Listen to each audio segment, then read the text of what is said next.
Daily எபிசோட்ஸை miss பண்ணாம பார்க்கணுன்னா நம்ம சேனலை சப்ஸ்கிரைப் பண்ணிக்கோங்க. அண்ட் கூட இருக்க பெல் பட்டனையும் ப்ரெஸ் பண்ணிக்கோங்க. அப்பதான் நாங்க போடுற வீடியோஸ் எல்லாம் உங்களுக்கு நோட்டிஃபிகேஷன்ல வரும். எபிசோட் 276. ஜெகன் உள்ளே போவது ஆபத்து என்று சொன்னதும் கோபமான ரோஹன், சக்திக்கு ஏதாவது உள்ளே பிரச்சனை இருக்கலாம், அதனால் நிச்சயம் உள்ளே போக வேண்டும் என்று உறுதியாக சொன்னான். அதை கேட்ட ஜெகன் ருத்ரன் அனன்யாவை பார்த்து, பாஸ், மேம், அந்த ஆள் அவ்வளோ நல்லவன் இல்ல. அவருக்கு இல்லீகல் பிசினஸ் நிறைய இருக்கு. அவருக்கு ரொம்ப மோசமான ஆளுங்களோடவும் தொடர்பு இருக்குன்னு கேள்விப்பட்டிருக்கேன். அந்த மாதிரியான ஆளுங்களை காண்டாக்ட் பண்ண மட்டும்தான் இந்த ரிசார்ட்டுக்கு வருவாரு.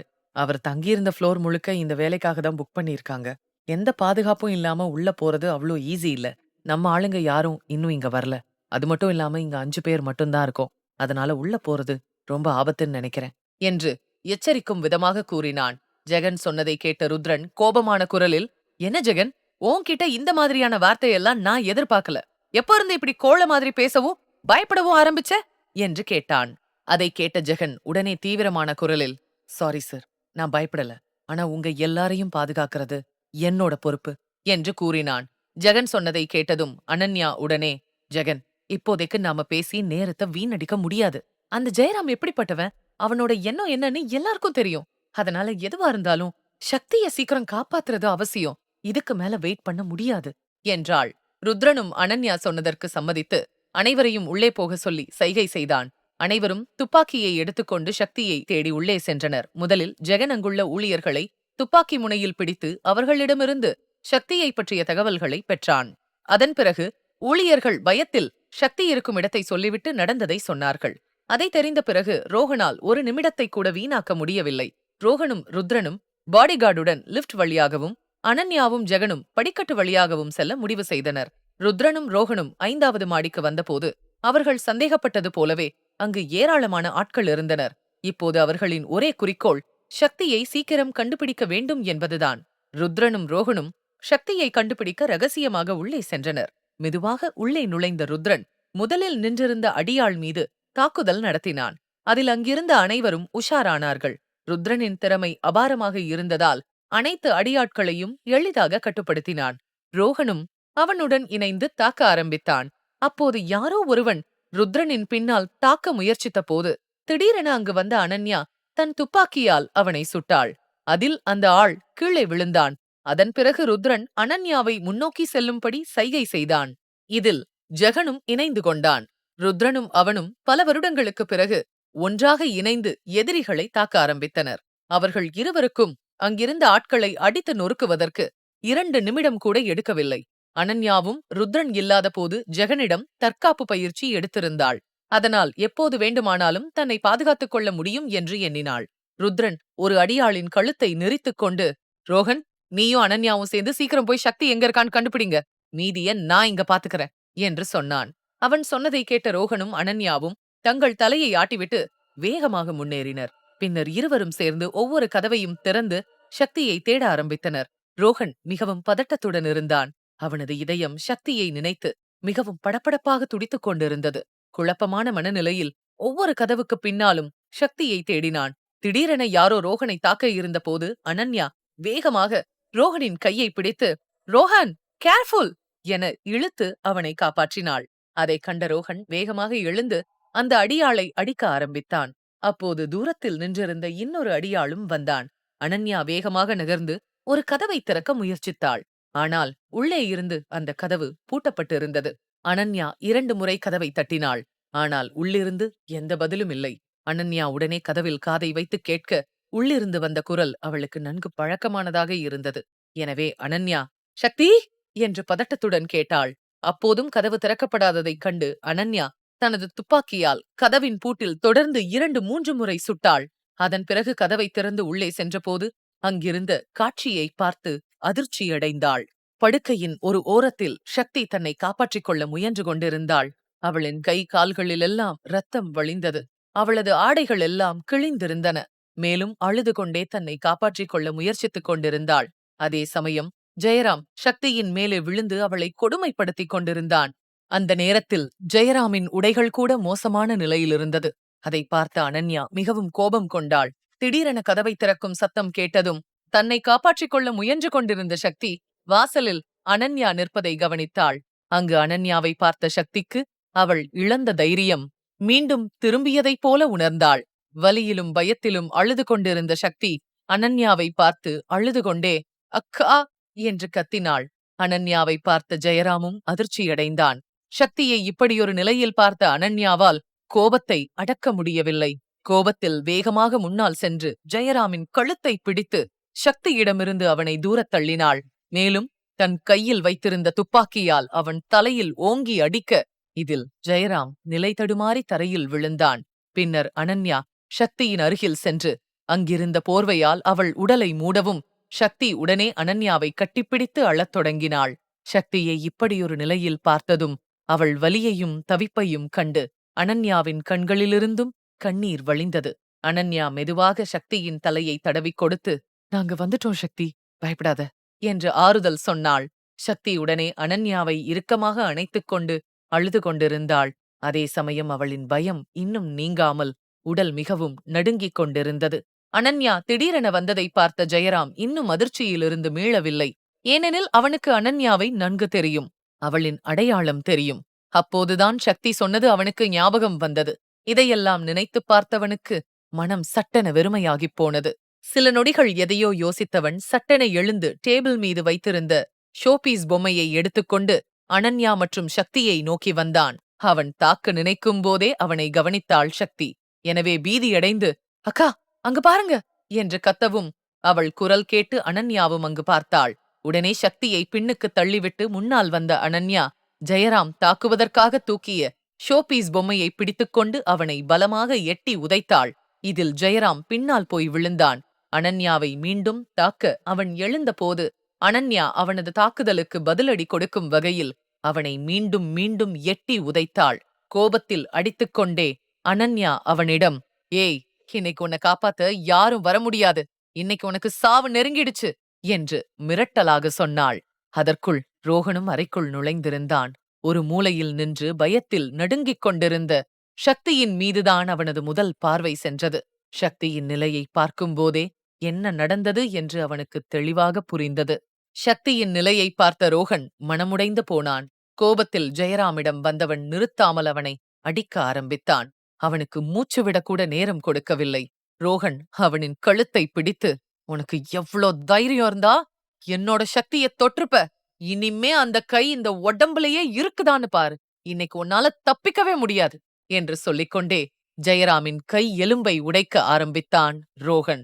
சக்தி இதுவரை ரோகனிடம் இவ்வளவு கோபத்தை பார்த்ததில்லை. ரோகன் அவனை இன்று கொலைவெறியோடு சரமாரியாக அடித்துக் கொண்டிருந்தான். ரோகன் தன் கட்டுப்பாட்டை முற்றிலும் இழந்ததைக் கண்டு அனன்யா மிகவும் கவலைப்பட்டாள். அதற்குள் ருத்ரனின் பாடிகார்ட் அங்கு வந்து சேர்ந்தான். அவன் நிலைமையை சமாளிப்பதற்குள் ருத்ரனும் ஜெகனும் கூட அந்த அறையை அடைந்தனர்.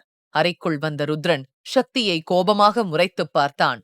ரோகன் மோசமாக அடித்து நொறுக்கியதில் ஜெயராம் கிட்டத்தட்ட மூச்சுவிட முடியாமல் சாகும் நிலைமையிலிருந்தான். அதே சமயம் ரோகன் இன்று தனது கட்டுப்பாட்டை இழந்து அவனை நிறுத்தாமல் அடித்துக் கொண்டிருந்தான். ரோகனின் முகத்தை பார்த்த சக்திக்கு மிகவும் பயமாக இருந்தது. ரோகனின் செயலை பார்த்த அனன்யா கவலையுடன் அவன் அருகில் சென்று, "ரோஹான், ரிலாக்ஸ், முதல்ல அவனை விடு" என்று தடுத்து நிறுத்தினாள். அனன்யா சொன்னதை கேட்ட ரோகன் கோபமாக ஜெயராமை அடித்துக் கொண்டே, "இல்ல அண்ணி, ஏன் சக்தி மேல கை வைக்க இவனுக்கு எவ்வளவு தைரியம் இருக்கணும்? நான் இன்னைக்கு இவனை கொல்லாம விட மாட்டேன்" என்றான். அனன்யாவுக்கும் ருத்ரனுக்கும் ரோகனின் மனநிலையை புரிந்து கொள்ள முடிந்தது. அனன்யா ரோகனின் மீது கவலைப்பட்டு ருத்ரனை பார்த்தாள். ருத்ரன் உடனே தான் பார்த்துக் கொள்வதாக கண் சிமிட்டி அவளை அமைதிப்படுத்தினான். பிறகு ஜெகனிடம் ஜாடை காட்டி அவனை ஜெயராமிடம் அனுப்பினான். ஜெகனும் ரோகனை தடுக்க முயற்சித்தான்.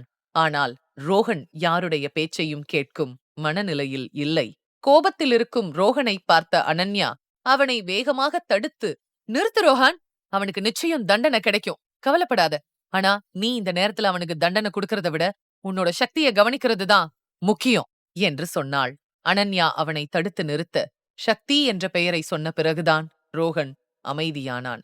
ஆனால் இதையெல்லாம் பார்த்த சக்தி பதட்டத்தில் மயங்கி தரையில் விழுந்தாள். அதைக் கண்ட அனன்யா, "ரோகன், அங்க சக்தியை பாரு" என்று அலறினாள். அனன்யாவின் குரலைக் கேட்டு ரோகன் வேகமாக திரும்பி பார்த்தவன் அப்படியே அதிர்ச்சியில் உறைந்து நின்றான். தரையில் மயங்கி படுத்திருந்த சக்தியை பார்த்ததும் ரோஹனின் கண்களிலிருந்து கண்ணீர் பெருகியது. அனன்யா சக்தி கீழே விழுந்ததைக் கண்டு விரைவாக அவளை தூக்க முயன்றாள். ருத்ரனும் இதையெல்லாம் பார்த்துவிட்டு ரோஹனிடம், ரோஹன், சீக்கிரம் சீக்கிரம் சக்தியை ஹாஸ்பிட்டல் கூட்டிட்டு போ, சீக்கிரம் அவளை தூக்கு என்றான். ருத்ரன் சொன்னது ரோஹனின் காதில் விழுந்தது. ஆனால் அவனால் எதுவும் செய்ய முடியவில்லை. சக்தியின் நிலையைக் கண்டு அவன் கைகள் நடுங்கின. அவளைத் தொட்டாலே அவளுக்கு வலிக்குமோ என்று பயந்தான். ஒரு நொடி தன் நடுங்கும் கைகளையும் ஒரு நொடி சக்தியின் பரிதாபமான நிலையையும் பார்த்தான். ரோஹனை இப்படி பார்த்த அனன்யா மிகவும் வேதனையாக உணர்ந்தாள். அவள் வேகமாக ரோஹனின் தோளில் கை வைத்து அவனை உலுக்கிவிட்டு சற்று உரத்த குரலில் ரோஹான் என்று அழைத்தாள். அனன்யாவின் குரலை கேட்டு சுய நினைவுக்கு திரும்பிய ரோஹன் திரும்பி அவளை பார்த்தான். அடுத்த கணம் அவன் கண்களில் கண்ணீர் பெருகி வழிந்தது. ரோஹனின் நிலையை பார்த்த அனன்யா அவனின் தோளைத் தட்டி ஆறுதலாக, ரோஹன், முதல்ல நீ உன்னை பாத்துக்கோ. ஏன்னா நீதான் இப்ப சக்தியை கவனிக்கணும். நாம முதல்ல அவளை ஹாஸ்பிட்டல் கூட்டிட்டு போலாம். தயவு செஞ்சு பதட்டப்படாத ரோஹன் என்று சொல்லியவள் ரோஹனின் கையை பிடித்து சக்தியிடம் அழைத்துச் சென்றாள். அனன்யா சொன்ன வார்த்தையை கேட்டு தன் உணர்ச்சிகளை கட்டுப்படுத்திய ரோஹன் விரைவாக சக்தியை கைகளில் ஏந்திக் கொண்டு வெளியே அழைத்துச் செல்ல ஆரம்பித்தான். ருத்ரனும் அனன்யாவும் வேகமாக அவனை தொடர்ந்து சென்றனர். ரோஹன், அனன்யா, ருத்ரன் மூவரும் சக்தியுடன் மருத்துவமனைக்கு வந்து சேர்ந்தனர். சக்தி இன்னும் எமர்ஜென்சி வார்டில் இருந்தாள். ரோஹன் வெளியே உள்ள சேரில் அமைதியாக உட்கார்ந்திருந்தான். ருத்ரனும் அனன்யாவும் கூட அவனுடன் இருந்தனர். ருத்ரன் ரோஹனின் தோளில் கை வைத்து, எல்லாம் சரியாயிடும் ரோஹன் என்று ஆறுதல் சொல்லிக் கொண்டிருந்தான். சிறிது நேரம் கழித்து டாக்டர் வெளியே வர அவரை பார்த்த அனன்யா வேகமாக சென்று சக்தியின் உடல்நிலை பற்றி விசாரித்தாள். அனன்யாவின் கேள்விக்கு டாக்டர் மிகவும் பணிவுடன், டோன்ட் வரி மேம், பேஷண்ட் ரொம்ப நல்லா இருக்காங்க. கொஞ்சம் உடம்புல காயம் இருக்கு. ஆனா அது சீக்கிரம் சரியாக கூடியதுதான். ஆனா இப்படிப்பட்ட நேரத்துல அவங்க மனநிலை தான் ரொம்ப பாதிக்கும். அதனால கூட அவங்க மயங்கி இருக்கலாம். அவங்கள ரொம்ப ஜாக்கிரதையா பாத்துக்கணும். மத்த எல்லாமே நார்மல் தான் என்று சொன்னார். டாக்டர் சொன்னதை கேட்டதும் நிதானமான அனன்யா அவருக்கு நன்றி தெரிவித்துக் கொண்டாள். டாக்டர் வெளியேறியதும் ரோஹனின் அருகில் சென்ற அனன்யா அவன் முன் தரையில் மண்டியிட்டு அமர்ந்து அவனது கன்னத்தில் கை வைத்து குனிந்திருந்த அவனது முகத்தை லேசாக உயர்த்தி பிடித்து, ரோஹான், சக்தி இப்போ ரொம்ப நல்லா இருக்கா. நீ வேணும்னா பாரு, காலையில எப்பவும் போல இருப்பா. ஆனா நீ செய்ய வேண்டியதெல்லாம் அவளுக்கு எப்பவும் சப்போர்ட்டா இருக்கணும், சரியா என்று சொன்னாள். அவள் சொன்னதை கேட்ட ரோஹன் மெதுவாக தலையை அசைத்தான். மேலும் அனன்யாவின் கையை தன் கன்னத்திலிருந்து எடுத்துவிட்டு அவளது கையையும் ருத்ரனின் கையையும் ஒன்றாக பிடித்துக்கொண்டு, தேங்க்ஸ் அண்ணி, தேங்க்ஸ் அண்ணா என்று சொன்னான். ரோஹனின் நன்றியை கேட்ட ருத்ரன் அவனின் மீது கோபப்பட்டு, எங்களுக்கு தேங்க்ஸ் சொல்ற அளவுக்கு நீ இன்னும் வளரல ரோஹன். நாங்களும் நீயும் ஒரே குடும்பம்தான். ஒரே குடும்பத்துல இருக்கிறவங்களுக்குள்ள நன்றின்ற வார்த்தைக்கே இடம் இல்ல என்றான். ருத்ரன் சொன்னதை கேட்டதும் ரோஹன், இல்லண்ணா என ஏதோ சொல்ல வர ருத்ரன் கடுமையான குரலில், நீ மறுபடியும் தேங்க்ஸ் சொல்ல நினைச்ச, சக்தி பக்கத்திலேயே உனக்கும் ஒரு பெட் போட வேண்டியிருக்கும். அப்புறம் உங்க அண்ணியால கூட உன்னை காப்பாத்த முடியாது, பாத்துக்கோ என்று அதட்டினான். ருத்ரன் இதை சொன்னதும் அனன்யா தன் புருவத்தை சுருக்கி பார்த்து ருத்ரனின் கையை அடித்து, என்ன பேசுறீங்க ருத்ரன், ஏன் இப்படியெல்லாம் சொல்றீங்க என்று கேட்க ருத்ரன் மிகவும் அலட்சியமாக, ஆமா, இப்படியே பேசிட்டு இருந்தா இதான் நடக்கும் என்று கூறினான். ருத்ரனின் கேலி பேச்சை கேட்ட ரோஹன் லேசான புன்னகையுடன் ஆழ்ந்த மூச்சை இழுத்து விட்டான். எபிசோட் 277. ஜெயராமிடம் மாட்டிக்கொண்ட சக்தியை மீட்டு ஹாஸ்பிட்டல் அழைத்து வரும் அனன்யாவும் ருத்ரனும் ரோஹனை சமாதானப்படுத்த முயற்சி செய்தனர். ரோஹன் தன் உணர்வுகளை கட்டுப்படுத்திக் கொண்டு, அண்ணா, நீங்களும் அண்ணியும் வீட்டுக்கு போங்க, நான் சக்தியோட இருக்கேன் என்று சொன்னான். அதை கேட்ட அனன்யா கவலையுடன், ஆனா ரோஹன், உன்னால எப்படி சமாளிக்க முடியும் என்று கேட்க ரோஹன் உடனே, இல்ல அண்ணி, நான் இப்ப நல்லா இருக்கேன். நீங்க கவலைப்படாதீங்க, நான் சக்தியை பாத்துக்கிறேன். நீங்க 2 பேரும் முதல்ல வீட்டுக்கு போங்க. அப்பாவும் தாத்தாவும் வீட்ல கவலையா இருப்பாங்க. நம்ம ஆருஷ வேற கவனிச்சுக்க வீட்ல யாரும் இல்ல. சோ நீங்க 2 பேரும் இப்பவே கிளம்புங்க என்றான். அவன் சொன்னதை கேட்ட ருத்ரனும் சில நொடிகள் யோசித்துவிட்டு சரி என்று ஒப்புக்கொண்டு அனன்யாவை தன்னோடு வரும்படி சைகை செய்தான். ஆனால் அனன்யா அதில் ஆர்வம் காட்டவில்லை. உடனே ருத்ரன் அனன்யாவிடம் சக்திக்கும் ரோஹனுக்கும் தனிமையை கொடுக்குமாறு கேட்டுக்கொண்டான். ருத்ரன் சொன்னதற்கு அனன்யாவும் ஒப்புக்கொண்ட பிறகு ருத்ரனுடன் வீட்டிற்கு வந்து சேர்ந்தாள். வீட்டிற்குள் விஜயேந்திரரும் ஆகாஷும் மிகவும் பயந்து போய் தூக்கமில்லாமல் காத்திருந்தனர். ருத்ரன் சக்திக்கு நடந்த சம்பவத்தை சொன்னதும் அதை கேட்ட இருவரும் மிகவும் கவலைப்பட ஆரம்பித்தனர். விஜயேந்திரர் இப்போதே சக்தியை பார்க்கப் போவதாக சொன்னார். ஆனால் ருத்ரன் அவரை தடுத்து சமாதானப்படுத்தி அவரின் அறைக்கு அழைத்துச் சென்றான். அவர்களுக்காக காத்திருந்து சோஃபாவிலேயே தூங்கிய ஆருஷை அனன்யாவிடம் கொடுத்தார் ஆகாஷ். அனன்யாவும் ஆருஷுடன் தன் அறைக்குள் சென்றாள். இப்போது அந்த ஒட்டுமொத்த குடும்பத்திற்கும் சக்தியை நினைத்து ஒரு கவலையான அமைதி இருந்தது. சக்தியை பற்றி கேள்விப்பட்டதும் அனைவருமே மிகவும் கவலையடைந்தனர். மறுபுறம் ஹாஸ்பிட்டலில் சக்தி தனது படுக்கையில் தூங்கிக் கொண்டிருந்தாள். ரோஹன் அமைதியாக சக்தியின் வெளிறிய முகத்தை பார்த்து கொண்டிருந்தான். ரோஹனின் மௌனம் அவன் உணர்ந்த வலியை, அவனின் பதட்டத்தை காட்டியது. அவ்வப்போது அவன் கண்களிலிருந்து ஒரு சில கண்ணீர் துளிகள் சக்தியின் கையில் விழுந்தது. அவனது மனவலிக்கும் இதயத்தில் ஏற்பட்ட ரணத்திற்கும் எந்த சிகிச்சையும் இல்லை. அவன் அப்படியே உட்கார்ந்து சக்தியை பார்த்து கொண்டே இருந்தான். அடுத்த நாள் காலை சக்தி கண்ணை திறந்து பார்த்தபோது அவள் மருத்துவமனையில் இருப்பதைக் கண்டு அதிர்ச்சியடைந்தாள்.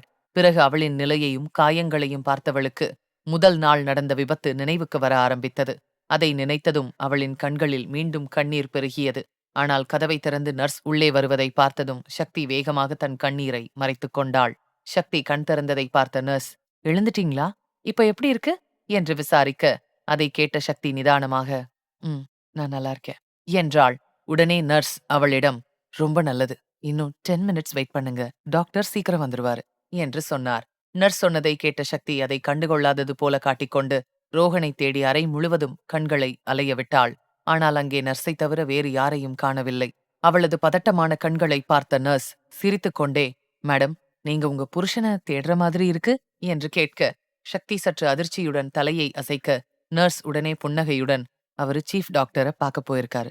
நேத்து உங்களை ரொம்ப நல்லா கவனிச்சுக்கிட்டாரு. நைட்டு முழுக்க ஒரு நிழல் மாதிரி தூங்காம உங்களோடவே இருந்தாரு. உங்க புருஷன் உங்களை நல்லாவே பாத்துக்கிறாரு. அப்படி ஒரு புருஷன் கிடைக்க நீங்க ரொம்ப அதிர்ஷ்டசாலிதான் என்று சொன்னார். நர்ஸ் சொன்னதை கேட்ட சக்தி பெருமிதமாக உணர்ந்தாள்.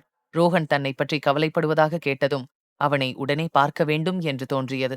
ஆனால் அதே சமயம் ரோஹனிடம் எப்படி நடந்ததை சொல்லுவாள் என்ற கவலை அதிகரித்தது. அப்போது அவளின் அறை கதவு திறக்க ரோஹனை எதிர்பார்த்து தயக்கத்துடன் நிமிர்ந்து பார்த்தாள் சக்தி. ஆனால் அங்கே ரோஹனுக்கு பதிலாக டாக்டரை பார்த்ததும் கொஞ்சம் ஏமாற்றமடைந்தாள். டாக்டர் அங்கு வந்து சக்தியை முழுமையாக பரிசோதித்துப் பார்த்தார். அப்போது ஹாஸ்பிட்டலுக்கு விஜயேந்திரர், ஆகாஷ், ருத்ரன், அனன்யா அனைவரும் சக்தியை சந்திக்க வந்திருந்தனர். ருத்ரன் டாக்டரிடம் சக்தியின் உடல்நிலையை பற்றி கேட்க, டாக்டர் எல்லாம் சரியாக இருப்பதாக கூறினார். மேலும் இன்னும் ஒரு நாள் மட்டும் கண்காணிப்பில் வைத்துவிட்டு மறுநாள் டிஸ்சார்ஜ் செய்வதாகவும் கூறினார். அவர் சொன்னதை கேட்டு அனைவரும் சரி என்று கூறினர். விஜயேந்திரர், ஆகாஷ், அனன்யா மூவரும் அறைக்குள் வந்து சக்தியிடம் அவளின் உடல்நிலையை பற்றி கேட்டனர். அந்த சம்பவத்தை பற்றி யாரும் சக்தியிடம் எதுவும் கேட்கவில்லை. அனைவரும் மிகவும் சாதாரணமாக நடந்து கொண்டனர். சக்தி எல்லோருடனும் பேசிக்கொண்டே மீண்டும் மீண்டும் வாசலை பார்த்து கொண்டிருந்தாள். ஆனால் ரோஹன் இன்னும் அங்கு வரவில்லை. சிறிது நேரம் கழித்து ரோஹன் உள்ளே வந்ததும் சக்தி பதட்டத்துடன் அவனை பார்த்தாள். அந்த நேரத்தில் ரோஹன் எதுவும் நடக்காதது போல மிகவும் சாதாரணமாக தெரிந்தான். சக்திக்கு அது கொஞ்சம் வினோதமாக தெரிந்தது. ஆனால் ரோஹன் தன்னை கவனித்துக் கொள்வதை பார்த்து அவள் மிகவும் மகிழ்ச்சியாக உணர்ந்தாள். சக்தி ரோஹனிடம் நடந்ததை சொல்ல நினைத்த போதெல்லாம் அவளுக்கு தைரியம் வரவில்லை. சில சமயம் வார்த்தைகள் கிடைக்கவில்லை. சில நேரம் என்ன சொல்வதென்று புரியவில்லை.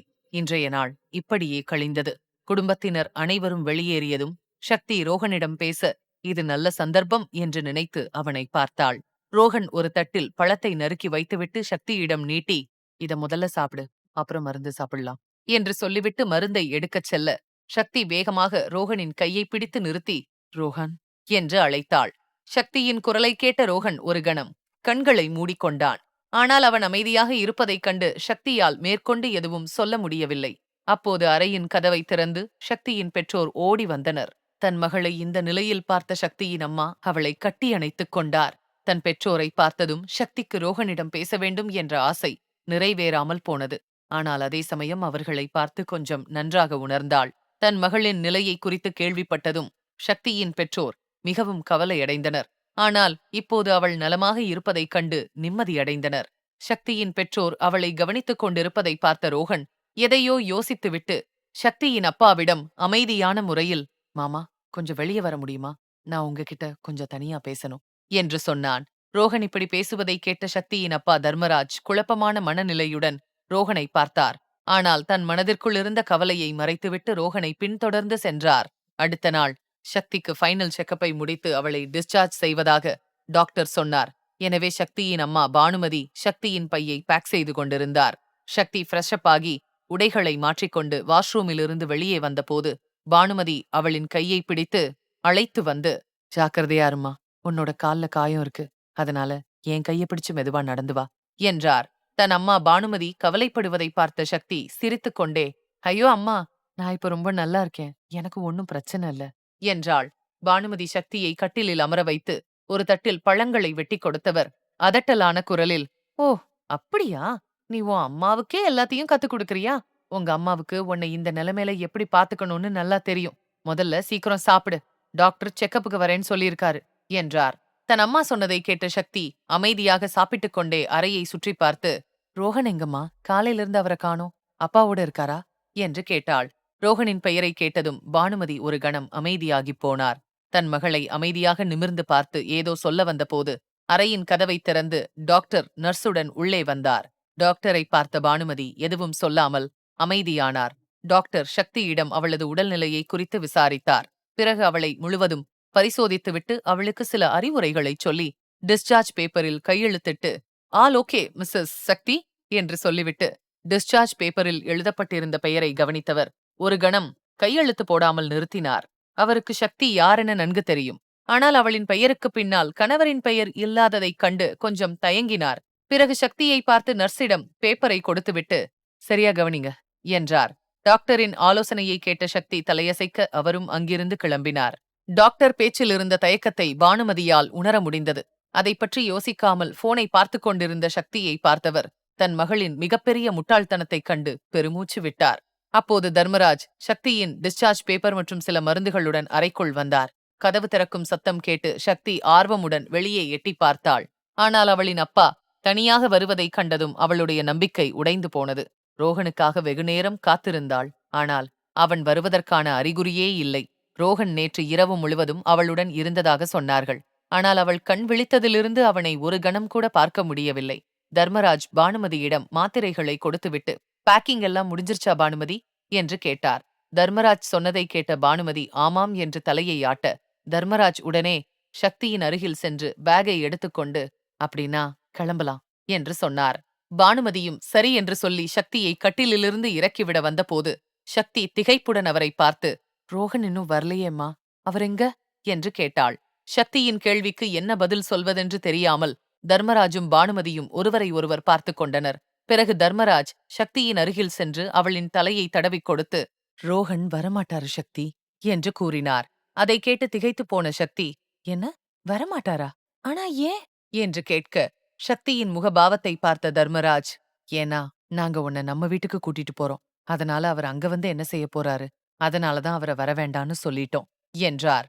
அப்பா தர்மராஜ் சொன்னதை கேட்ட சக்தி தயக்கத்துடன் படுக்கையிலிருந்து எழுந்து, என்ன சொல்றீங்கப்பா, நான் உங்களோட வரப்போறேனா, ஆனா ஏன், நான் என்னோட ரோஹன் வீட்டுக்கு போலான்னு தான் இருந்தேன், ஏன் யாரும் என்கிட்ட எதுவும் சொல்லல என்று குழப்பத்துடன் கேட்டாள்.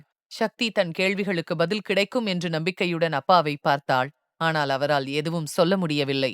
அதை பார்த்த பானுமதி சக்தியின் கன்னத்தை தட்டிக் கொடுத்து, சக்தி, அந்த வீடு உன்னோடது தானே, நீ வந்து எவ்வளோ நாள் ஆச்சு, நான் உன்னோட பேசி ரொம்ப நாள் ஆச்சு, உன்னோட டைம் ஸ்பெண்ட் பண்ணியும் ரொம்ப நாள் ஆச்சு, அதனால நம்ம வீட்டுக்கு கூட்டிட்டு போலாமான்னு ரோஹன் கிட்ட கேட்க சொன்னோம். அவரும் உன்னோட உடம்பு சரியாகிற வரைக்கும் நீ எங்களோட இருக்க சரின்னு சொல்லிட்டாரு என்றார். தன் பெற்றோரின் பேச்சை கேட்ட சக்தி திகைப்புடன் இருவரையும் பார்த்து கொண்டிருந்தாள். ஏனோ அவளால் இதையெல்லாம் புரிந்து கொள்ள முடியவில்லை. சில நொடிகள் நடந்த விஷயத்தை நினைவுபடுத்தும் போது அவளுக்கு ஏதோ ஒன்று புரியத் தொடங்கியது. ரோஹனின் மௌனம் தன் அப்பாவிடம் பேசுவதற்காக அவரை வெளியே அழைத்துச் சென்றது, பிறகு காலையிலிருந்து மருத்துவமனைக்கு வராதது எல்லாம் சக்திக்கு இப்போதுதான் புரிய ஆரம்பித்தது. அவள் கண்ணீருடன் தன் பெற்றோரை பார்த்து, எனக்கு புரிஞ்சிருச்சுமா, ரோஹன் என்ன உங்களோடவே திருப்பி அனுப்புறாரு, சரியா, அவர் என்கிட்ட இருந்து விலகி இருக்க விரும்புறாரு, நான் இப்போ அவருக்கு தகுதியானவ இல்லைன்னு அவர் நினைக்கிறாரு, யாரோ என்ன தொட்டதால ரோஹன் இப்படி ஃபீல் பண்றாருல்ல என்று கேட்டாள். சக்தியின் எண்ணங்கள் தவறாக இருப்பதைக் கண்ட தர்மராஜ் வேகமாக தலையை ஆட்டிவிட்டு, சே, அப்படியெல்லாம் இல்ல சக்தி, நீ நினைக்கிற மாதிரி எதுவும் இல்ல, ரோஹனை நீ தப்பா புரிஞ்சுகிட்ட, ரோஹன் அப்படி இல்ல என்று விளக்கினார். தர்மராஜ் வார்த்தைக்கு பானுமதியும் சம்மதித்து தலையை அசைத்தார். ஆனால் சக்தி எதையும் நம்பும் மனநிலையில் இல்லை. எனவே கோபமாக, அப்புறம் என்னப்பா, எதுக்காக உங்களோட என்ன அனுப்பணும், ரோஹன் என்ன விட்டுடலான்னு நினைக்கிறாரா, அதெல்லாம் நடக்காது, அவரால என்ன விட்டுட்டு இருக்க முடியாது, என்னாலையும் அவர் இல்லாம வாழ முடியாது என்று சொல்லிவிட்டு வேகமாக அறையிலிருந்து வெளியேறினாள். தங்கள் மகளை இப்படியொரு நிலையில் பார்த்து கவலைப்பட்ட சக்தியின் பெற்றோர் அவளை பின்தொடர்ந்து சென்றனர். மறுபுறம் ருத்ரன் வீட்டில் காலை உணவை சாப்பிட்ட பிறகு ஆகாஷ் ஹாலில் உள்ள சோஃபாவில் அமர்ந்திருந்தார். அங்கே ருத்ரனும் விஜயேந்திரரும் எதையோ பேசிக் கொண்டிருக்க ஆருஷ் ருத்ரனின் மடியில் அமர்ந்து அமைதியாக தன் பொம்மைகளுடன் விளையாடிக் கொண்டிருந்தான். அப்போது அனன்யா தன் கையில் தட்டுடன் அங்கே வந்தாள். அவள் ஆருஷின் கையில் இருந்த பொம்மையை வாங்கிக் கொண்டு அவனுக்கு பால் கொடுத்துவிட்டு விஜயேந்திரருக்கு மருந்து கொடுத்தாள். பால் டம்ளரை பார்த்த ஆருஷ் முகம் சுளித்தான். பிறகு அனன்யாவை சோகமான முகத்துடன் பார்க்க அனன்யா அவனை முறைத்துப் பார்த்து, ஆருஷ், விளையாடாம ஒழுங்கா பாலை குடிச்சு முடி, இல்லன்னா என்று மிரட்டலாக கூறினாள். அவள் சொன்னதை கேட்ட ஆருஷ் வெறுப்புடன், அம்மா, நீங்க என்ன ரொம்ப திட்டுறீங்க. சக்தி சித்தி என்ன திட்டவே மாட்டாங்க.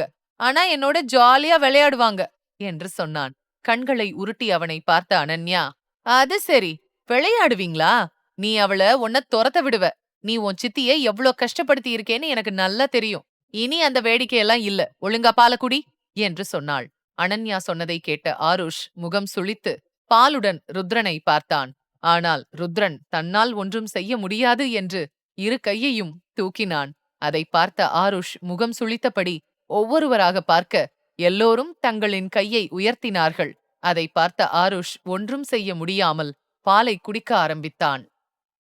எபிசோட் 278. ஆருஷ் பாலை குடிக்க அடம் பண்ண அனன்யா உடனே அவனை அதட்டி பாலை குடிக்க வைத்தாள். இதையெல்லாம் பார்த்த விஜயேந்திரர், ஏ ஆருஷ் குட்டி, இந்த வீட்ல தாத்தாவிலிருந்து பேரன் வரைக்கும் யாரும் உங்க அம்மா முன்னாடி எதுவும் பேச முடியாது. இப்போ உன்னால எதுவும் செய்ய முடியாது. அதனால நீ ஒழுங்கா சேட்டை பண்ணாம பாலை குடிச்சிட்டா நல்லா இருக்கும்.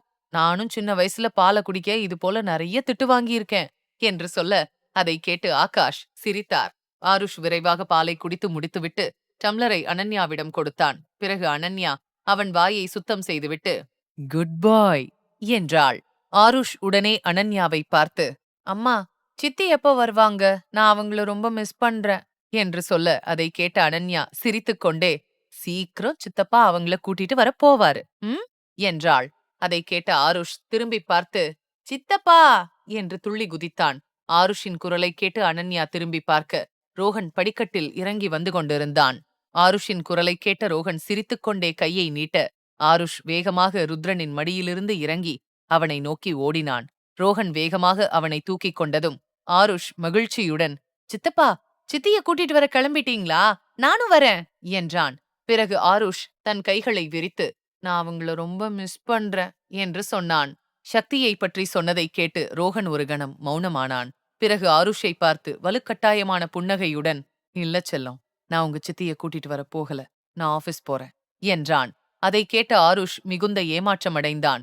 ரோஹன் அவன் கன்னத்தில் முத்தமிட்டு மீண்டும் அவனை விளையாட அனுப்பிவிட்டு எதுவும் பேசாமல் நடந்து செல்ல ஆரம்பித்தான். ரோஹனின் வெளிரிய முகத்தை பார்த்த அனன்யா அவனை தடுத்து நிறுத்தி, எங்க போற ரோஹன் என்று கேட்டாள். அனன்யாவின் குரலை கேட்ட ரோஹன் சட்டென நிற்க அனன்யா அவன் அருகில் நடந்து சென்று, ரோஹன், நீ ஹாஸ்பிட்டல் போகலையா? ஆனா ஏன்? எல்லாம் நல்லாதானே இருக்கு என்று விசாரித்தாள். அனன்யாவின் கவலையான முகத்தை பார்த்த ரோஹன், ஆமா அண்ணி, எல்லாமே நல்லா நடக்குது. அது மட்டும் இல்ல, எது சரியில்லையோ அதுவும் சீக்கிரம் சரியாயிடும். சரி, நான் ஆபீஸ் கிளம்புறேன் என்றான். ரோஹனின் குரல் மற்றும் அவன் பேசுவதை கேட்டதும் அனன்யா தன் எதிரில் இருப்பவன் ரோஹன் இல்லை என்பது போல அதிர்ச்சியானாள். ரோஹனின் நடத்தை மற்றும் அவன் பேசுவதை கேட்டு அங்கே அமர்ந்திருந்த விஜயேந்திரர் மற்றும் ஆகாஷும் கூட கவலையடைந்தனர். அவர்கள் ஏதோ சொல்ல வந்தபோது வாசலில் இருந்த யாரோ வேகமாக உள்ளே வருவது போல சத்தம் கேட்டது. அந்த சத்தத்தை கேட்டதும் ரோஹன் உட்பட அனைவரும் திரும்பி பார்க்க சக்தி வேகமாக ரோஹனை நோக்கி ஓடி வந்து அழுது கொண்டே அவனை அணைத்துக் கொண்டாள். அங்கிருந்த யாருக்கும் என்ன நடக்கிறது என்பதை புரிந்து கொள்ள முடியவில்லை. ருத்ரன் அனன்யாவிடம் வந்து என்ன நடக்கிறது என்று கண்ஜாடை காட்ட அனன்யா எதுவும் தெரியவில்லை என்பது போல தலையை ஆட்டினாள். ருத்ரனும் அனன்யாவும் குழப்பத்துடன் அவர்களையே பார்த்து கொண்டிருந்தனர். சக்தி ரோஹனை கட்டிப்பிடித்து அழுது கொண்டே இருந்தாள். ஆனால் ரோஹன் எந்த ரியாக்ஷனும் கொடுக்காமல் கற்சிலை போல மாறியிருந்தான். சக்தியை பிடிக்கக்கூட அவன் கையை தூக்கவில்லை. சக்தி ரோஹனை கட்டிப்பிடித்து அழுது கொண்டே, ரோஹன், எப்படி நீ இது போல செய்ய முடியும்?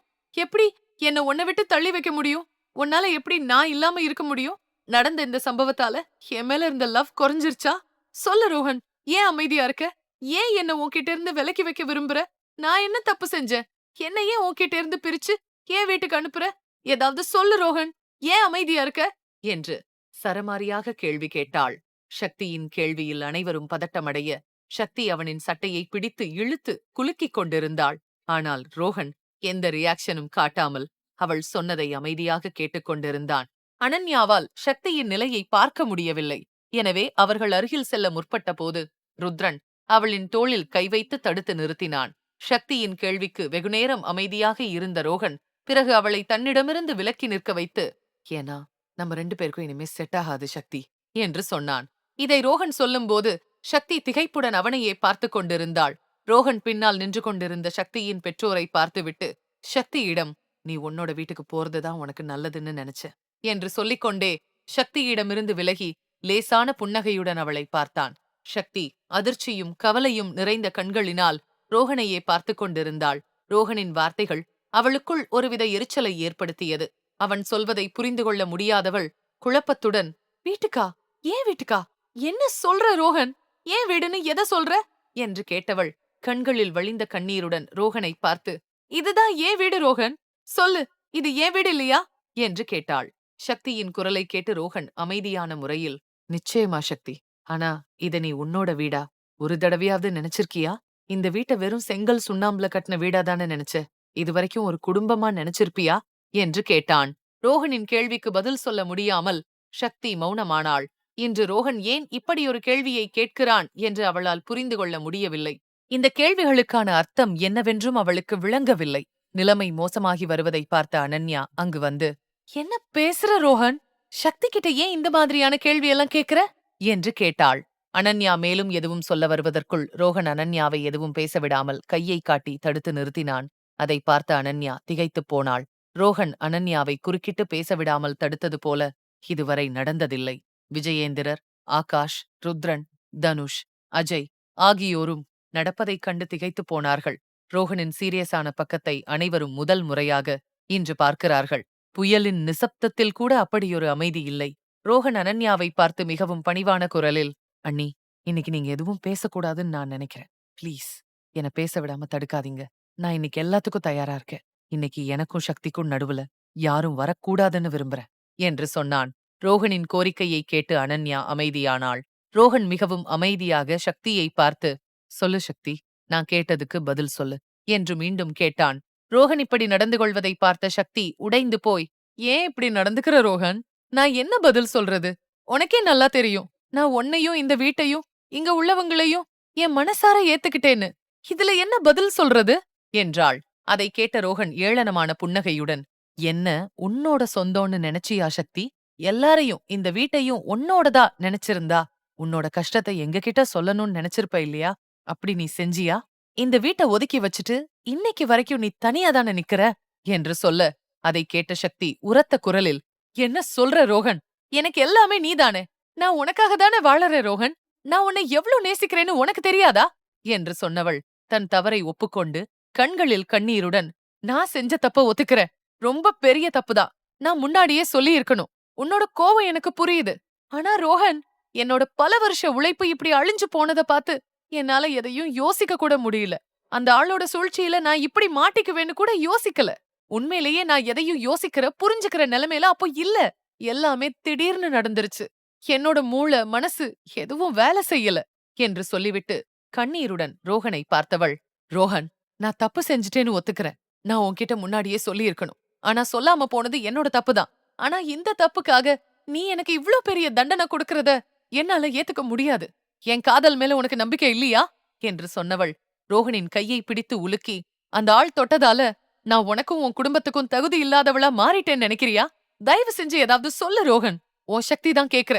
நீ என்ன டிவோர்ஸ் பண்ற அளவுக்கு நான் தப்பு செஞ்சுட்டேனா?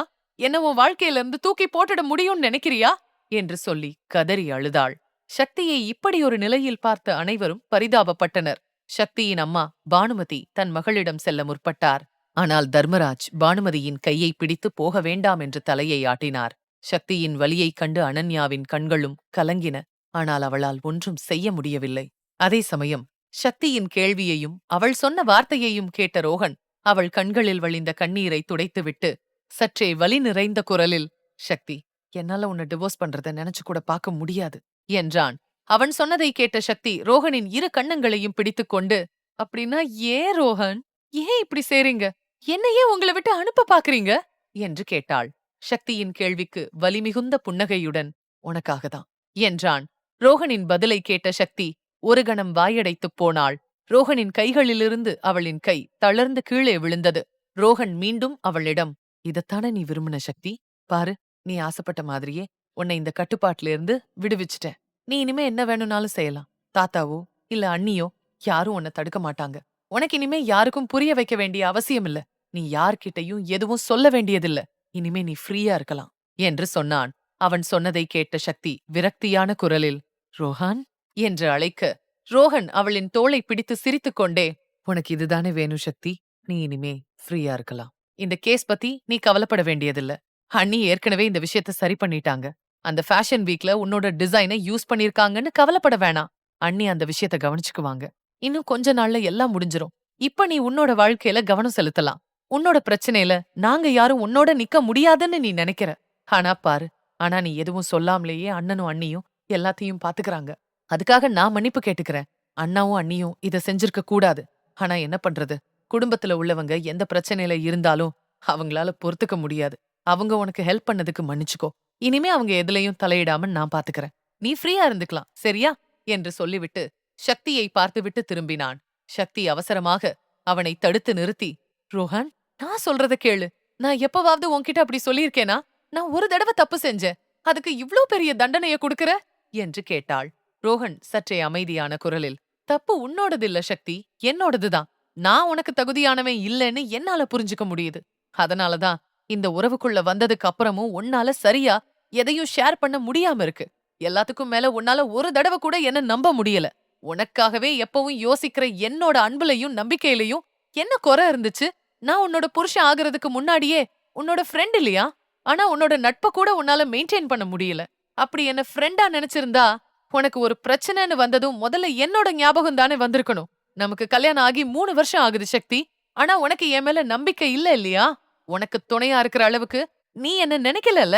நான் இந்த வீட்டோட பையன்றதும் இந்த குடும்பத்தை சேர்ந்தவனா இருக்கேன்றதுலயும் என்னோட தப்பு என்ன இருக்கு என்று சொல்லிவிட்டு சில நொடிகள் அமைதியானான் ரோஹன்.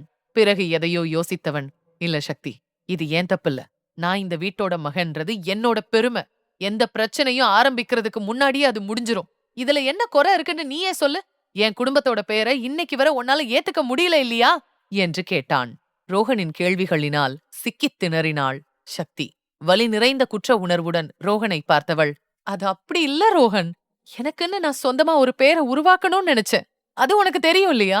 என்ன தனியா இந்த உலகம் தெரிஞ்சுக்கணும்னு ஆசைப்பட்டேன். இன்னைக்கு நான் தப்பு செஞ்சுட்டேன்னு ஏத்துக்கிறேன். ஆனா நான் சொல்றத உன்னால புரிஞ்சுக்க முடியலையா ரோஹன்?" என்று விளக்க முற்பட்டாள்.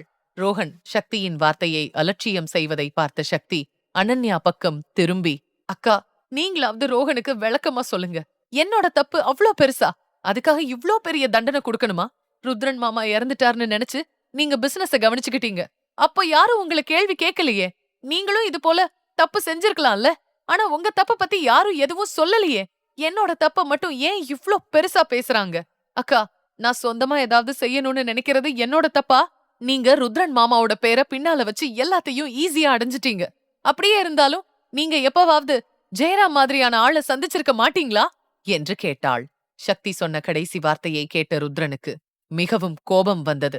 அவள் மேலும் எதுவும் சொல்வதற்கு முன் ரோஹன் கோபத்தில், "ஸ்டாப் இட் சக்தி!"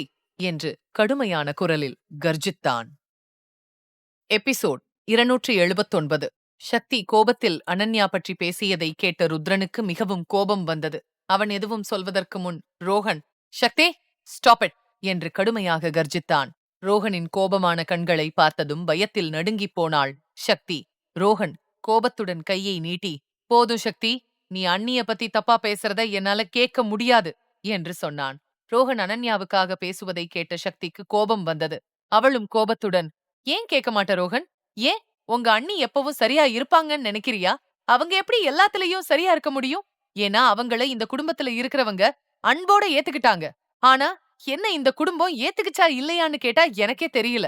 ஏன்னா நான் இந்த வீட்ல இருந்து வெளியில வேலைக்கு போறதுல பிரச்சனை இருக்கு. ஆனா உங்க அண்ணி வேலை செய்யறதுல இங்க யாருக்கும் எந்த பிரச்சனையும் இல்ல. அவங்க 1 மாசமா வீட்ல இல்லைன்னாலும் யாரும் எந்த கேள்வியும் கேட்க மாட்டாங்க. ஆனா இன்னைக்கு எல்லா கேள்வியும் என்கிட்ட மட்டுமே கேக்குறாங்க. இந்த தடவை நான் செஞ்சது தப்பு தான் ஒத்துக்கிறேன். ஆனா தப்பு செஞ்சது அவ்ளோ பெரிய குத்தமா? 3 வருஷமா இந்த குடும்பத்துக்காக நான் தொழில விட அதிகமான உழைப்ப கொடுத்திருக்கேன். உங்க அண்ணி செய்ய வேண்டிய பொறுப்ப நான் ஏத்துக்கிட்டேன். ஆனா உங்க அண்ணி என்ன செஞ்சாங்க? வெறும் பிசினஸ் மட்டும்தான் பாத்துக்கிட்டாங்க. இன்னைக்கு அவங்க செஞ்சது சரி, நான் செஞ்சது மட்டும் தப்பா என்று கேட்டாள். இன்று சக்தி பேசியதிலிருந்து அவள் மனதில் மறைந்திருந்த அனன்யாவின் மீதான வெறுப்பு தெரிந்தது. அனன்யா பற்றி அவள் எந்த அளவுக்கு மோசமாக உணர்ந்தாள் என்பது அவள் சொல்லும் வார்த்தைகளிலிருந்தே தெளிவாக புரிந்தது. அனன்யாவை பற்றி கேட்டதும் ருத்ரனுக்கு கோபம் வந்தது. எனவே சக்தியை பார்த்து கடுப்புடன், சக்தி, கொஞ்சம் பேச்சுல கவனமாரு. யார பத்தி பேசுறேன்னு ஞாபகம் இருக்கா? அனன்யா இந்த வீட்டுக்கு மருமக மட்டும் இல்ல, என் பொண்டாட்டியும் கூட. என் பொண்டாட்டிக்கு எதிரா பேசுறத நான் கண்டிப்பா ஒத்துக்க மாட்டேன் என்றான். ருத்ரனின் கோபத்தையும் அவனது எரிச்சலான வார்த்தையையும் கேட்டு சக்தி ஒரு கணம் மௌனமானாள். சில நொடிகள் அமைதியாக இருந்தவள் பின் தயக்கத்துடன், அதே சமயம் கோபமான குரலில், நீங்க மட்டும் இல்ல ருத்ரன் மாமா, யாருமே ஒத்துக்க மாட்டாங்க. எல்லாரும் அக்கா மட்டும்தான் சரியான மருமகள்னு நினைக்கிறாங்க. நான் அவங்கள மாதிரி பெர்ஃபெக்டானவ கிடையாது. அவங்க கஷ்டப்பட்டு உழைக்காமலேயே எல்லாத்தையும் அடைஞ்சிட்டாங்க. ஆனா நான் கடினமா உழைச்சாலும் எதையும் அடைய முடியறதில்ல. என்னாலயும் இந்த வீட்டோட சின்ன மருமகள்னு சொல்லி எல்லாத்தையும் ரொம்ப ஈஸியா அடைய முடியும். அனன்யா அக்கா மாதிரி அவங்களுக்கு கம்பெனி, வீடு, அதிகாரம், பணம், குடும்பம், பையன் எல்லாமே ரொம்ப ஈஸியா கிடைச்சிருச்சு. இவ்வளவு செஞ்சும் எனக்கு என்ன கிடைச்சது என்று சொல்லிவிட்டு சில நொடிகள் நிறுத்தியவள் மீண்டும் தொடர்ந்து, 3 வருஷமா என் ஆருஷ ரொம்ப பாசமா வளர்த்தேன். ஆனா இன்னைக்கு என்னன்னா, அவனோட வாழ்க்கையில இருந்து என்ன தூக்கி எறிஞ்சிட்டீங்க. அக்கா பிசினஸ்னு ஓடி சோர்ந்து போயிட்டதால இப்போ தான் பையனோட விளையாட விரும்புறேன்னு சொல்றாங்க.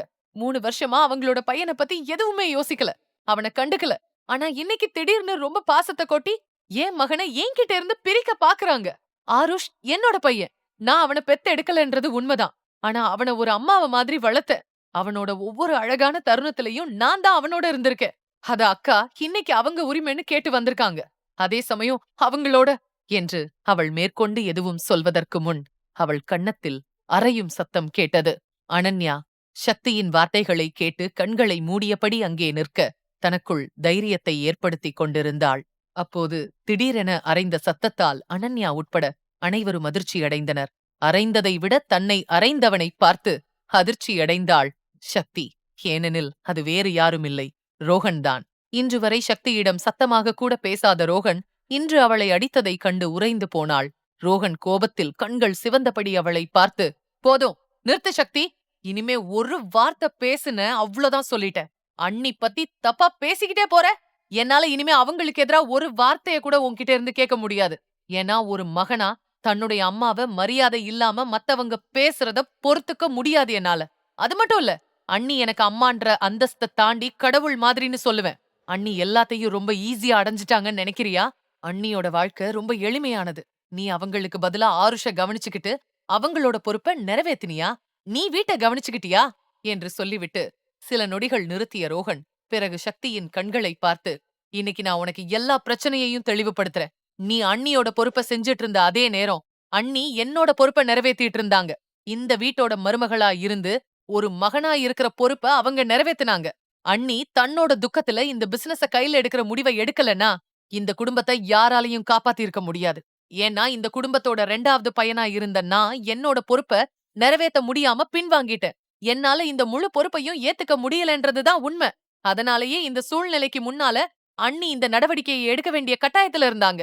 அவங்க தன்னோட சோகத்துல இருந்து வெளியே வர்றதுக்கு முன்னாடியே எல்லாரையும் கவனிச்சுக்க வேண்டி இருந்துச்சு. பிசினஸ கவனிக்க வேண்டி இருந்துச்சு. அது மட்டும் இல்ல, நீ தொழில் பண்ணணும், உனக்கான பேரை உருவாக்கணும்னு சொல்ற. அண்ணி அவங்க கனவையெல்லாம் மறந்துட்டு தான் நமக்காக வாழ்ந்துட்டு இருக்காங்க. அவங்க எங்க அண்ணாவோட பேரை சேர்த்து வச்சிருக்காங்கன்னு நான் ஒத்துக்கிறேன். ஆனா நீ இன்னமும் உனக்கான ஒரு பேரை உருவாக்கிக்கிறதுல சிரமப்படுறத நான் பாத்திருக்கேன். அண்ணி எங்க அண்ணனோட பேரை பின்னால வச்சு தனக்குன்னு ஒரு அடையாளத்தை உருவாக்க பாத்தாங்க என்று சொல்லி ஆழ்ந்த பெருமூச்சு விட்டவன், அண்ணியோட இந்த 3 வருஷ கடின உழைப்ப நான், நீ, ஏன் யாரோடையும் ஒப்பிட முடியாது. அவங்க உடைஞ்சு 1000 முறை தோத்து போய் விழுந்திருக்காங்க.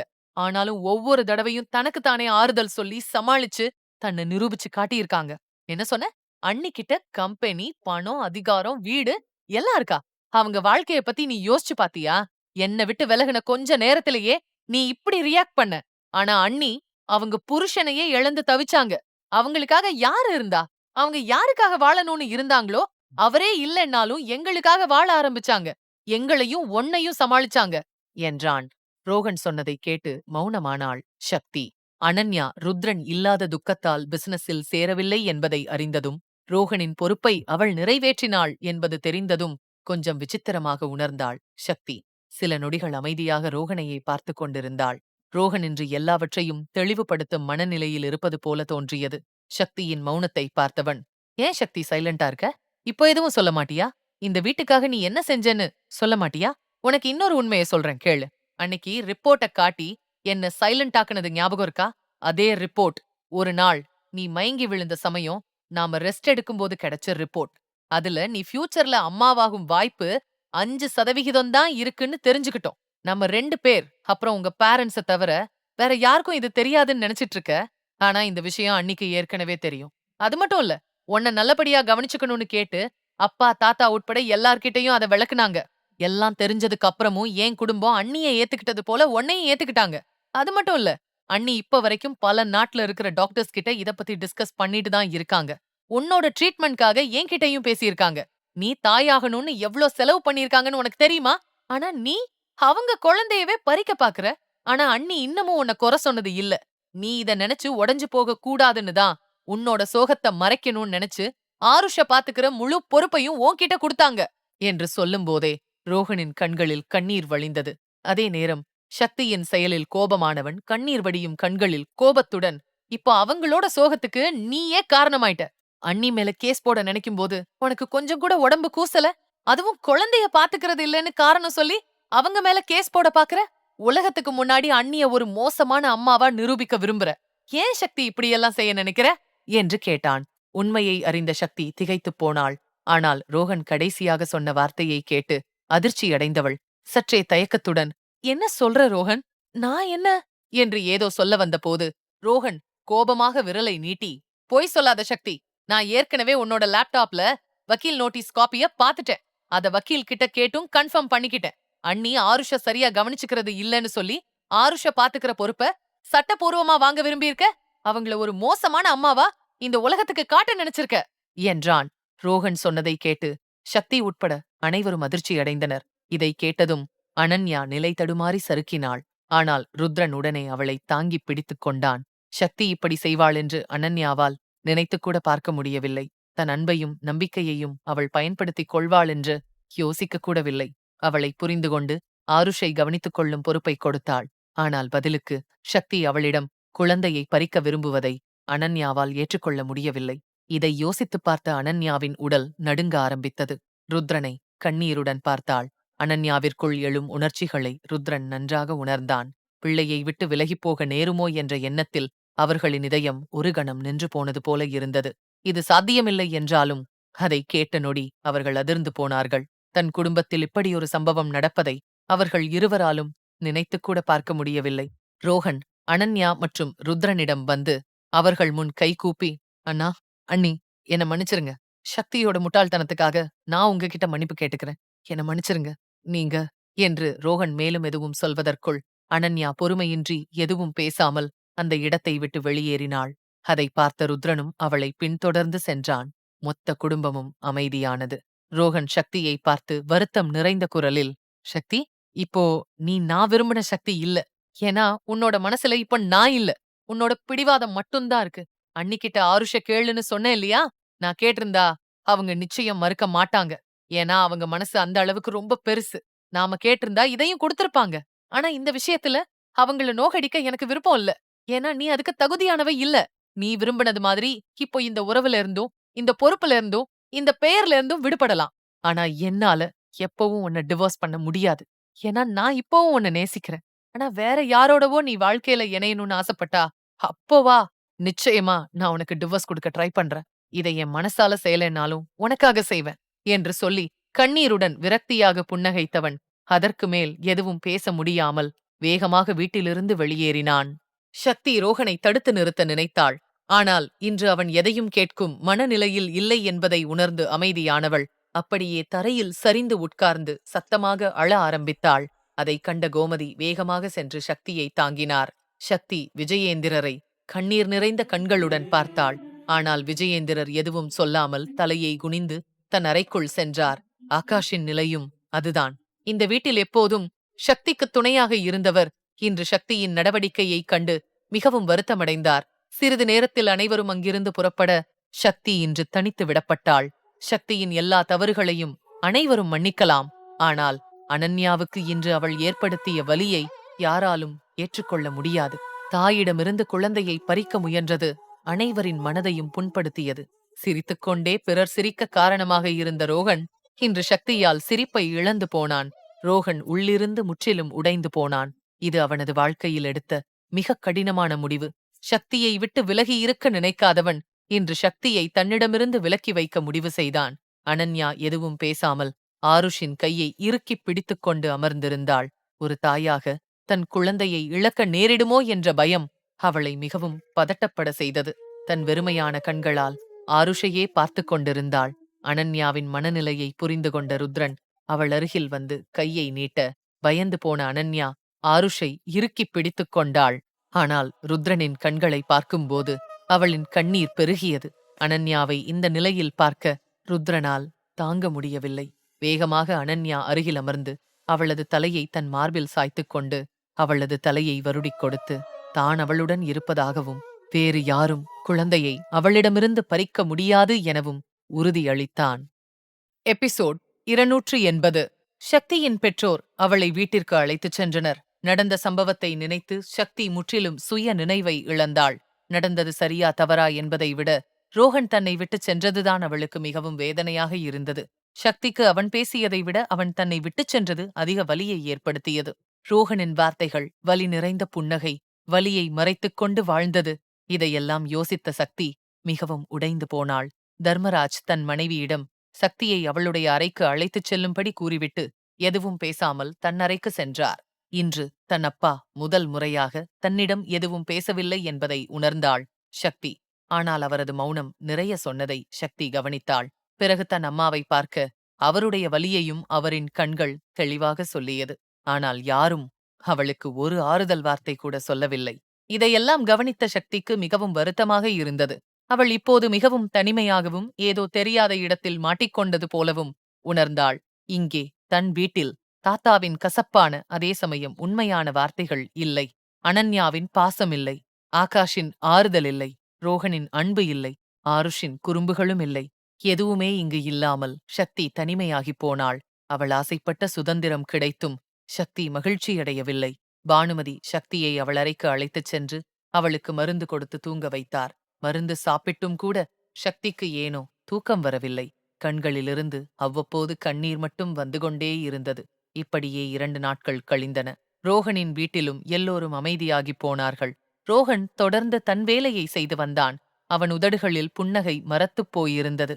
ஆருஷுக்காக மட்டும் அவ்வப்போது சிரித்தான். ஆனால் அவனது புன்னகையின் பின்னால் மறைந்திருக்கும் வலியை அனன்யா தெளிவாக பார்த்தாள். ஆனால் ரோஹனிடம் எதுவும் பேச்சு கொடுக்கவில்லை. மறுபுறம் சக்தியும் அதே நிலையில்தான் இருந்தாள். அவளும் தன் வேலையில் பெரிதாக ஆர்வம் காட்டவில்லை. பெரும்பாலும் தனது டிசைன் புத்தகத்துடன் அமைதியாக வெகுநேரம் அமர்ந்திருப்பாள். கடந்த 2 நாட்களாக சக்தியின் பெற்றோரும் அவளின் தவறுகளைப் பற்றியோ அவளின் மனநிலையைப் பற்றியோ எதுவும் கேட்கவில்லை. இது சக்திக்கு மேலும் வேதனையை ஏற்படுத்தியது. சக்தி தன் அறையில் அமைதியாக உட்கார்ந்திருக்க அம்மா பானுமதி கையில் காஃபியுடன் வந்து சக்தியிடம் அதை கொடுத்துக்கொண்டே, "காஃபி குடி சக்தி, உங்க அப்பா வெளியே போறாரு. உனக்கு ஏதாவது வேணும்னா சொல்லு, அவர் வரும்போது வாங்கிட்டு வருவாரு" என்று சொல்லிவிட்டு அங்கிருந்து புறப்பட சக்தி தன் அம்மாவின் முகத்தையே பார்த்து கொண்டிருந்தாள். பிறகு அவர் செல்வதை பார்த்தவள் வேகமாக பானுமதியின் கையை பிடித்து வலி நிறைந்த குரலில் பெருமூச்சுடன் "மா" என்று அழைத்தாள். சக்தியின் வலி நிறைந்த குரல் பானுமதியின் இதயத்தை தொட்டது. தன் மகள் மிகவும் வேதனையில் இருப்பது அவருக்குத் தெரியும். ஆனால் அவரால் எதுவும் செய்ய முடியவில்லை. சக்தி தன் அம்மாவின் கையை பிடித்துக்கொண்டு, "மா, ஒரு தடவை என்ன பாருங்கம்மா. நீங்களும் அப்பாவும் திட்டுறதுக்கு கூட நான் தகுதி இல்லாதவன்னு நினைக்கிறீங்களா?" என்று கேட்டவள் கண்ணீருடன் தன் அம்மாவின் கையை கன்னத்தில் வைத்து, "அம்மா, தயவு செஞ்சு என்ன திட்டவாவது செய்யுங்கம்மா. என்ன திட்டிடுங்கம்மா, ப்ளீஸ். என் மேல உங்களுக்கு இவ்ளோ கோவமாம்மா?" என்று கேட்டாள். தன் மகளின் வேதனையை கண்ட பானுமதியின் உள்ளம் உருகியது. அவர் உடனே சக்தியின் தலையில் பாசமாக கையை வைத்து, "அதெல்லாம் ஒண்ணுல்ல சக்தி" என்று கூறினார். பிறகு சக்தியின் அருகில் அமர்ந்து அவளின் கண்ணீரை துடைத்துவிட்டு, "அழுகாத சக்தி, அமைதியாரு. உங்க அப்பாவுக்கோ எனக்கோ உன் மேல எந்த கோவமும் இல்ல. உன் முட்டாள்தனத்தை நினைச்சுதான் நாங்க வருத்தப்படுறோம். உனக்குன்னு ஒரு அடையாளத்தை உருவாக்குற அளவுக்கு உன்னை திறமையானவளா மாத்திட்டோம். ஆனா அந்த அடையாளத்தை கொடுத்த எங்களால உறவுகளோட முக்கியத்துவத்தை புரிய வைக்க முடியாம போயிடுச்சோன்னு தோணுது என்றார் பானுமதி. அதை கேட்ட சக்தி வேகமாக தலையை ஆட்டி, இல்லம்மா, அப்படியெல்லாம் ஒண்ணும் இல்ல. நீங்களும் அப்பாவும் எனக்கு எல்லா விஷயத்தையும் சொல்லிக் கொடுத்திருக்கீங்க என்று சொல்ல, பானுமதி உடனே அவளிடம், ரோகனோட குடும்பம் ரொம்ப பெருசா இருக்குன்னு ஆரம்பத்துல நானும் உங்க அப்பாவும் ரொம்ப பயந்தோம். அங்க உனக்கு அங்கீகாரம் எப்படி கிடைக்கும்னு கவலைப்பட்டோம். அந்த குடும்பத்துக்கு போனா உன்னோட எதிர்காலம் எப்படி இருக்குமோன்னு நினைச்சோம். ஆனா அனன்யா எங்களுக்கு எல்லாத்தையும் புரிய வச்சு எங்க பயத்த போக்குனா. அவ உனக்கு அக்கா மாதிரி இருந்தா சக்தி. ஆனா நீ அவள ரொம்பவே காயப்படுத்திட்டம்மா. அவளோட குழந்தைய அவகிட்ட இருந்து பறிக்க நினைச்சிருக்க. தாய்கிட்ட இருந்து குழந்தைய பறிக்கிறது தான் உலகத்திலேயே ரொம்ப பெரிய வலி தெரியுமா? இத நீ புரிஞ்சுக்கணும். எங்களால அனன்யாவோட கண்ண கூட பார்க்க முடியல என்று கவலையுடன் கூறினார். தன் அம்மா பானுமதி சொன்னதை கேட்ட சக்தி தலையை தாழ்த்தி, அம்மா, நான் தப்பு பண்ணிட்டேன்னு எனக்கு தெரியும். அப்படி ஒரு விஷயத்த செஞ்சிருக்க கூடாது. ஆனா என்ன பண்ண முடியும்? அந்த நேரத்துல எனக்கு ஒண்ணும் புரியல. ஆருஷ் என்னை விட்டு விலகி போயிட்டா, என்னால அத தாங்க முடியாதுன்னு நினைச்சுதான் அப்படி செஞ்சுட்டேன். எனக்குள்ள இருந்த பயம் என்னை இப்படி ஒரு காரியத்த செய்ய வச்சிருச்சு என்று சொன்னாள்.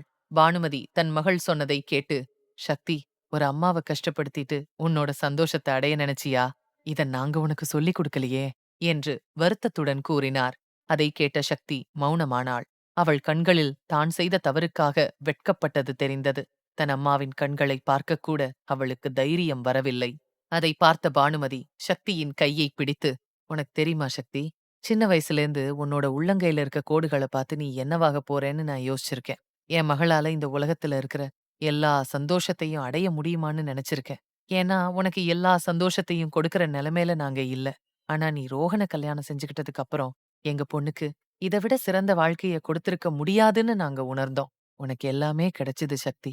அன்பான புருஷன், உன் கனவ மதிக்கிற மாமனார், உன் விருப்பங்கள மனசார ஏத்துக்கிற அன்பான குடும்பம், உன்னோட வழியில வர ஒவ்வொரு கஷ்டத்தையும் ஈஸியாக்குற குடும்பம். நீ தப்பே செஞ்சாலும் அத புரிஞ்சுக்கிற அக்கா, அம்மாவா இல்லைன்னாலும் உன்னோட குறைய போக்க வந்தவன் மாதிரி உன் மேல பாசமா இருக்கிற குழந்தைன்னு எல்லாமே கிடைச்சது. ஆனா உன்னாலதான் எதையுமே மெயின்டைன் பண்ண முடியல. உங்க அப்பாவும் இத நினைச்சு ரொம்பவே வருத்தப்படுறாரு. ஒரு பிசினஸ உருவாக்குறது நல்ல விஷயம்தான். ஆனா அதுக்காக உறவுகள விட்டுடுறதும் அவங்கள தப்பா புரிஞ்சுக்கிறதும் சரியில்ல இல்லையா? ரோஹன் உன்ன ரொம்பவே விரும்பினாரு.